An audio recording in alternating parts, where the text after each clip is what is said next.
மாற்றுத்திறனாளிகள் நவீன தொழில்நுட்ப உதவியுடன் தன்னம்பிக்கையுடனும் சுய நிறைவு வாழ்க்கையை வாழ உதவும் நோக்கில் மாபெரும் இலவச மாற்றுத்திறனாளிகளுக்கான செயற்கை கால் அளவீட்டு முகாம் வரும் 24ஆம் தேதி நடைபெற உள்ளது. தேசிய விருது பெற்ற சமூக சேவை அமைப்பாக நாராயண் சேவா சன்ஸ்தான் அமைப்பு செயல்பட்டு வருகிறது.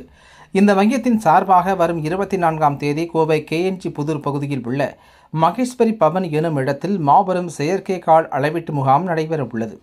இதற்கான விளம்பர பலகை வெளியீட்டு விழா நிகழ்ச்சி இன்று கோவை RS-புரம் பகுதியில் நடைபெற்றது.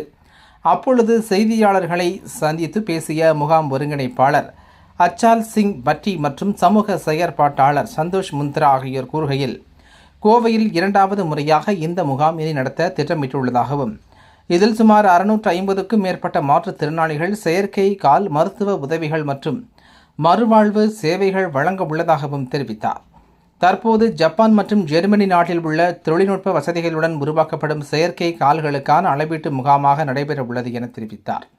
காலை 8 மணி முதல் மாலை 4 மணி வரை நடைபெறும் இந்த மருத்துவ பரிசோதனைகள் நடைபெறும் எனவும், இந்த முகாம் செயற்கை கால்கள் வழங்குவதற்காக மட்டுமின்றி நவீன மறுவாழ்வு தொழில்நுட்பத்தின் மூலம் மாற்றுத்திறனாளிகளின் வாழ்வில் நிரந்தரமான மாற்றத்தை ஏற்படுத்தும் முயற்சி என தெரிவித்தார். இங்கு இலகுரக நெகிழ்வான உடல் அமைப்புக்கு ஏற்ற வகையில் 3D பிரிண்ட் நாராயண் மாடுலர் செயற்கை கால்களாக டிஜிட்டல் அளவீடுகள் மேற்கொள்ளப்பட உள்ளது என தெரிவித்தார்.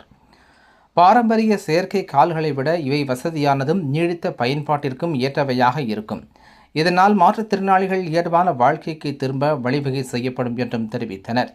அளவீட்டு செயல்முறைக்கு 2 மாதங்களுக்கு பின்னர் செயற்கை கால்கள் பயனாளிகளுக்கு வழங்கப்படும் என்றும் தெரிவித்தனர். இந்த நிகழ்ச்சியில் TM பட்டேல் இன்டர்நேஷனல் பள்ளியின் தலைவர் ஹரிஸ்பாய் பட்டேல், அச்சால் சிங் பட்டி, சந்தோஷ் முந்த்ரா, கமல் கிஷோர் அகர்வால், ஜிதேந்திரா புகாலியா, ராஜேஷ் அகர்வால் உள்ளிட்ட பலர் கலந்து கொண்டனர் என்பது குறிப்பிடத்தக்கது.